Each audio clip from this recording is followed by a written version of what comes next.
Hi friends, பொதுவாக நம்ம மொபைலில் ஏதாவது அப்ளிகேஷன் லாகோ இல்லை ஸ்க்ரீன் லாகோ போட்டு ஓப்பன் பண்ணோம் அப்படின்னா இது இந்த மாதிரி தான் இருக்கும். இந்த மாதிரி லாக்லாம் வந்து ஒரு நேரம் இல்லாத ஒரு நேரம் நம்ம கூட யாராவது நிற்கும் போது நம்ம என்ன நம்பர் கொடுத்து ஓப்பன் பண்ணுறோம் அப்படின்னு ரொம்ப ஈஸியாக கண்டுபிடிச்சிருவாங்க. அது மட்டும் இல்லை, பேட்டர்ன் பாஸ்வேர்ட் கூட நம்ம என்ன பேட்டர்ன் போடுறோம் அப்படின்றது ரொம்ப ஈஸியாக கண்டுபிடிச்சிருவாங்க. ஸோ அதெல்லாம் மேக்ஸிமம் சேஃப் கிடையாது. ஆனால் நம்ம இப்போ ஒரு ட்ரிக் பண்ண போகிறோம். இந்த ட்ரிக் பண்ணதுக்கு அப்புறம் நம்ம மொபைலில் நமக்கு தெரியாம ஏதாவது அப்ளிகேஷன் எடுத்து ஓப்பன் பண்ணாங்க அப்படின்னா இந்த மாதிரி இருக்கும். இது என்னடா இது, பேட்டர்ன் இல்லை, பின்னி இல்லை, இது என்னத்த இது அப்படின்னு சொல்லிட்டு டெஃபினட்டா கன்ஃபியூஸ் ஆயிருவாங்க. இது என்ன பண்ணா எங்க எப்படி ஓப்பன் பண்ணும் அப்படின்றது நமக்கு மட்டும் தெரியும். இந்த மாதிரி எப்படி செட் பண்ணிக்கலாம் அப்படின்னு தெரிஞ்சது இந்த வீடியோ நீங்க ஸ்கிப் பண்ணாம ஃபுல்லா பார்த்ததுக்கு அப்புறம் இந்த மாதிரி செட் பண்ணிட்டு உங்க நண்பர்கள்ட்ட உங்க மொபைலை கொடுத்துட்டு இதை நீ ஓப்பன் பண்ணிடு அப்படின்னு சொல்லி பெட் அடிக்கலாம். அது எப்படின்னு தெரிஞ்சிருக்கு இந்த வீடியோ நீங்க ஸ்கிப் பண்ணாம ஃபுல்லா பாருங்க. பார்த்ததுக்கு அப்புறம் இந்த தகவல் உங்களுக்கு உபயோகமா இருந்துச்சு அப்படின்னா வீடியோக்களோட லைக் பட்டன் ஒரு டச் தட்டிக்கிட்டு பக்கத்தோட ஷேர் பட்டனை கிளிக் செஞ்சு உங்களுடைய வாட்ஸ்அப் குரூப் மற்றும் ஃபேஸ்புக் நண்பர்கள்ட்ட ஷேர் பண்ணி விட்டுருங்க. நாம தினமும் உபயோகப்படுத்துற மொபைல் இருக்கிற செட்டிங்ஸ், மெனுஸ், ஆப்ஷன்ஸ் பற்றிய தகவல்களை மிக தத்ரூபமாகவும் விளக்கமாகவும் தெரிஞ்சுக்க யூடியூப்ல T4Time Pass நம்ம யூடியூப் சேனலை சப்ஸ்கிரைப் பண்ணிருங்க.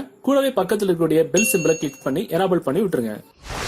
ஓகே, ஆக்சுவலா இந்த அப்ளிகேஷன் டவுன்லோட் பண்ற லிங்க் நீங்க பார்த்துட்டு இருக்கக்கூடிய இந்த யூடியூப் வீடியோக்கு கீழே டிஸ்கிரிப்ஷன்ல இருக்கும். அதுல இருந்து டவுன்லோட் பண்ணிடுங்க. டவுன்லோட் பண்ணி நீங்க ஓப்பன் பண்ணும்போது உங்களோட இன்டர்ஃபேஸ் வந்து மாதிரி அப்படிதான் இருக்கும். இதுல பாத்தீங்கன்னா ஒரு 4 ஆப்ஷன் கொடுத்துருப்பாங்க. சோ இதுல மேல பாத்தீங்கன்னா பின் அப்படின்ற ஆப்ஷன் இருக்கு. பின்னா நம்ம பின் கொடுத்து லாக் ஓப்பன் பண்றது, அது எல்லாருக்குமே தெரிஞ்ச விஷயம். அதே மாதிரி பேட்டர்ன் நம்பர்னா பேட்டர்ன் நம்பர் கொடுத்து லாக் பண்றது, அதையும் தெரிஞ்ச விஷயம் தான். கீழே பாத்தீங்கன்னா ஃபிங்கர் பிரிண்ட், எதுவும் தெரிஞ்ச விஷயம் தான். ஃபிங்கர் பிரிண்ட் கொடுத்து லாக் பண்றது.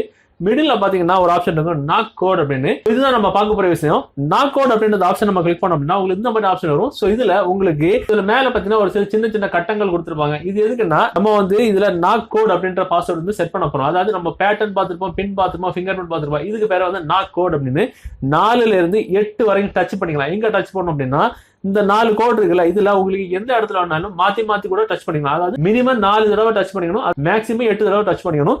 இப்ப நான் ஈஸியா புரியறதுக்கு நான் ஒரு 4 தடவை டச் பண்ணிக்கிறேன். இப்ப நான் டச் பண்ற அப்புறம் வந்து 1 2 3 4 நம்ம எந்த காலத்துல டச் பண்ணோமோ அந்த காலம் வந்து மேல தெரியும். இது பேர் தான் நாக் கோட். நம்ம எங்க டச் பண்றோம் அப்படின்னு யாருக்குமே தெரியாது. சோ நாம டச் பண்ணாதான் பாஸ்வேர்ட். ஓகேவா? இது நம்ம கிரியேட் பண்றதுக்கு கிரியேட் அப்படின்ற ஆப்ஷன் கொடுத்தா போதும்.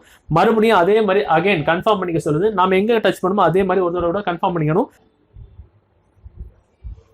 சேவ் நம்ம கொடுத்தோம் ஆட்டோமேட்டிக்கா அந்த அப்ளிகேஷனுக்கு உள்ள இந்த மாதிரி ஒரு செக்யூரிட்டி கொஸ்டின் கேட்கும். அதாவது சீக்ரெட் ஆன்சர். ஒருவேளை நம்மளோட நாக்கோடு நமக்கே மறந்து போச்சு, தூங்கி எழும்பும் போது மறந்து போச்சு அப்படின்னா நம்ம அந்த மாதிரி செக்யூரிட்டி கொஸ்டின் கொடுத்து நம்ம ரெக்கவர் பண்ணிக்கலாம். என்ன செக்யூரிட்டி கொஸ்டின் அந்த கொஸ்டினை செலக்ட் பண்ணிட்டு அதுக்குள்ள ஆன்சரை செலக்ட் பண்ணிட்டு கீழே பார்த்தீங்கன்னா சேவ் இருக்கும். சேவ் நீங்க கொடுத்தீங்கன்னா ஆட்டோமேட்டிக்கா அந்த அப்ளிகேஷன் உள்ள போயிடும். ஸோ இதுல பெர்மிஷன்ஸ் ஒரு சில பெர்மிஷன்ஸ் நம்ம எனேபிள் பண்ணிவிட சொல்லும். எல்லா பெர்மிஷன்ஸும் நம்ம எனேபிள் பண்ணிவிட்டா தான் அந்த அப்ளிகேஷன் வந்து கரெக்டா ஒர்க் ஆகும். ஸோ எல்லா பெர்மிஷன்ஸும் கொடுத்து நம்ம பேக்ல வரும்போது ஆட்டோமேட்டிக்கா அந்த அப்ளிகேஷன் உள்ளால போகும். உள்ளால போகும்போது அந்த நாக்கோடு நம்ம என்ன கோடு கொடுத்தோம் அந்த கோடு கொடுத்தா தான் அந்த அப்ளிகேஷன் உள்ளாலே போகும். இப்போ பாத்தீங்கன்னா நாக் அவுட் கொடுத்தா ஆட்டோமேட்டிக்கா அந்த அப்ளிகேஷன் உள்ளால போயிடுச்சு.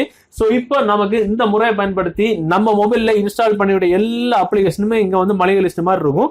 உங்களுக்கு இந்த முறையை பயன்படுத்தி எந்தெந்த அப்ளிகேஷன் லாக் பண்ணிக்கணுமோ அந்த அப்ளிகேஷன் லாக் பண்ணிக்கலாம். இப்போ இதுல லாக்டு அன்லாக்டு அப்படி 2 ஆப்ஷன் இருக்கும். அன்லாக்டு அப்படின்னா நம்ம எதுவுமே அன்லாக் பண்ணாத அப்ளிகேஷன் எல்லாமே இங்க இருக்கும். லாக்டு அப்படின்னா லாக் பண்ண அப்ளிகேஷன் இங்க இருக்கும். சோ நம்ம லாக் பண்ணாதனால இங்க எல்லாமே எம்டியா இருக்கு. இப்போ அன்லாக்ல வரும். அன்லாக்ல வந்துட்டு உதாரணத்துக்கு நான் வந்து வாட்ஸ்அப் அப்படின்ற அப்ளிகேஷனை நான் செட் பண்ணி காட்டி தரேன். ஸோ வாட்ஸ்அப்புக்கு நேரம் இருக்கு அந்த லாக் சிம்பிள் இருக்குல்ல, அந்த லாக் சிம்பிள் ஒரு தடவை கிளிக் பண்ண போதும் ஆட்டோமேட்டிக்கா அது லாக்கெட்ல வந்து சேர்ந்துடும். இப்போ அது லாக்ல ஆயிட்டு நம்ம இப்போ வெளியில வரோம். வெளியில வந்துட்டு எந்த அப்ளிகேஷனை லாக் பண்ணமோ அந்த அப்ளிகேஷனை வாட்ஸ்அப் வந்து நம்ம ஓப்பன் பண்றோம். ஓப்பன் பண்ணும்போது இந்த மாதிரி இருக்கும். பொதுவா நம்ம மொபைல்ல ஏதாவது அப்ளிகேஷன் ஓப்பன் பண்ணா ஃபிங்கர் பிரிண்டோ பேட்டர்ன் லாக் தான் கேட்கும். நமக்கு தெரியாம யாராவது இந்த மாதிரி எடுத்து ஓப்பன் பண்ணாங்கன்னா டெஃபினட்டா கன்ஃபியூஸ் ஆயிருவாங்க. எங்க டச் பண்ணா எங்க ஓப்பன் ஆகும் அப்படின்றது நமக்கு மட்டும் தெரியும். தப்பா யாராவது டச் பண்ணி ஓப்பன் பண்ணாங்கன்னா டெஃபினட்டா அது ஓப்பன் ஆகுது, வைப்ரேட் தான் ஆகும். ஆனா இதுல எந்த லாக் கொடுக்கணும் அப்படின்றது நமக்கு மட்டும் தெரியும். சோ எந்த லாக் நம்ம கொடுத்தா ஓப்பன் ஆகும் அந்த லாக் கொடுத்தாலும் நமக்கு வாட்ஸ்அப் ஓப்பன் ஆகும். 6 மினிட் இருக்குது.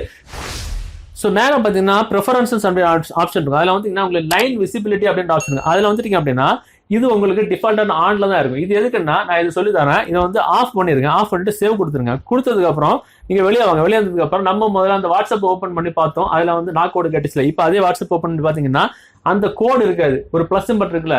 ஒருவேளை நம்ம கிட்ட யாராவது நிற்கும் போது ஓ இதுதான் லாக் அப்படின்னு சொல்லிட்டு இங்க டச் பண்ணாம ஓப்பன் ஆகும் சொல்லிட்டு அப்படி டச் பண்ணி ஓப்பன் பண்றதுக்கு வாய்ப்பு இருக்கு. அதனால அந்த லைன் நடுவில் இருக்கிற அந்த லைனை மட்டும் எடுத்து விட்டுட்டு டக்குன்னு நமக்கு ஓப்பன் பண்றதுக்கு இந்த மாதிரி டச் பண்ணோம் அப்படின்னா வாட்ஸ்அப் ஓப்பன் ஆயிரும். டெஃபினட்டா எவனாலையுமே கண்டுபிடிக்க முடியாது. அருமையான ஒரு மெத்தட் இது. சோ இந்த வீடியோ இந்த தகவல் உங்களுக்கு பிடிச்ச மாதிரி உங்க நண்பர்களும் தெரியப்படுத்துறதுக்கு இந்த வீடியோ நீங்க ஷேர் பண்ணுங்க. சோ இது நிறைய விஷயங்கள் இருக்கு. சோ மீண்டும் ஒரு நல்ல விஷயத்தை கண்டிப்பா மீட் பண்ணிக்கலாம். அது வரைக்கும் பை பாய்.